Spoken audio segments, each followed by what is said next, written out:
Hi, I'm Lalit. I'm the Global Health U Coordinator at the Northwestern University chapter of GlobeMed.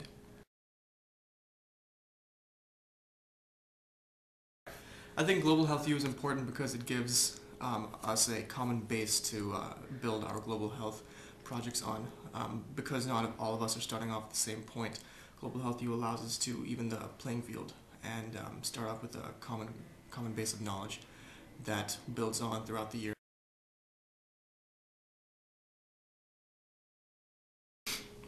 Yeah, so we have two Global Health U coordinators at NU, and we organize our events with by seeking guidelines from the Global Health U curriculum that's available online. But we like to tailor it to our partnership at Hope Ghana with the Hope Center, because several of those issues are recurring in this partnership, and we like to tie it in so that members are not only members don't feel like they're just memorizing facts, but in fact they can use it directly with their partnership, which is exactly what we want.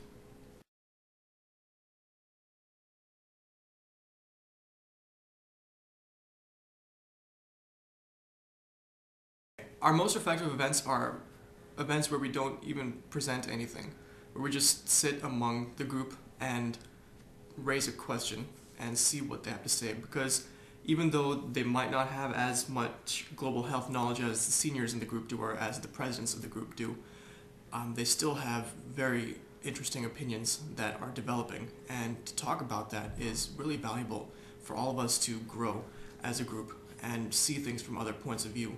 Recently, for our structural violence discussion, we had a fantastic discussion just by presenting what structural violence was and then going from there. We didn't need to analyze every single line of Paul Farmer's Pathologies of Power to really understand how structural violence is exacerbated by poverty or how education can really resolve some of these health issues that are being perpetuated around the world.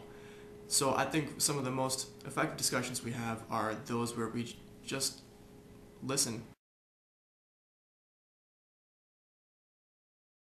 Yeah, future Global Health U events, we definitely would like to get more speakers on campus. Last year we were looking to invite Senator Dick Durbin to talk to us about international food aid because he's a big player on that, and it would be really cool for him to come to campus and talk to the group, well, the campus, and we can learn from him on that.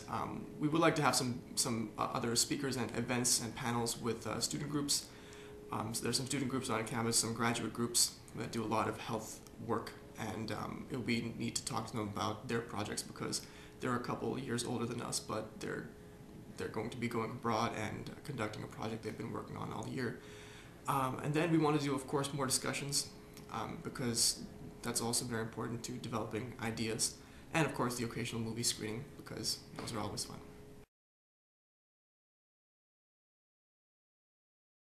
We started off doing a PowerPoint presentation for our first presentation for Intro to Global Health, giving a history of global health. That was really boring for the group as well as for us.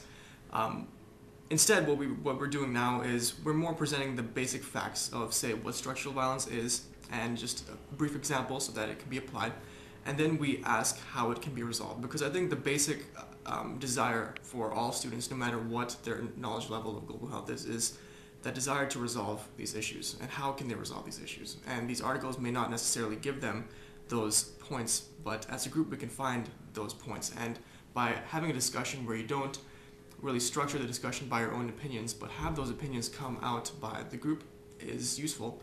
And also playing devil's advocate in having in saying something that you don't believe, but then have the group disagree with you because they definitely have opinions, and by raising this controversial point, they'll start talking.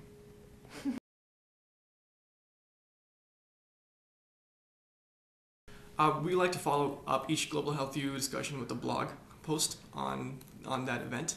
Right now, so we've been doing that pretty consistently, and we'd like to use that more to spark some discussion. I think the main limiting factor for the blog right now is that the members aren't subscribed to it. So like for usual blogs, when you subscribe to it, you are updated as that blog is updated each day or each time a post is put up.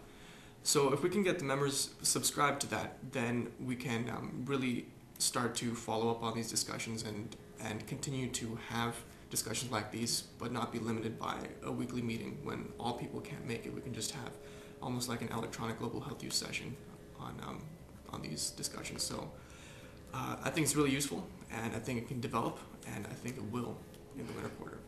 Cool. Thanks, all. Thanks. Wave to everyone. Bye.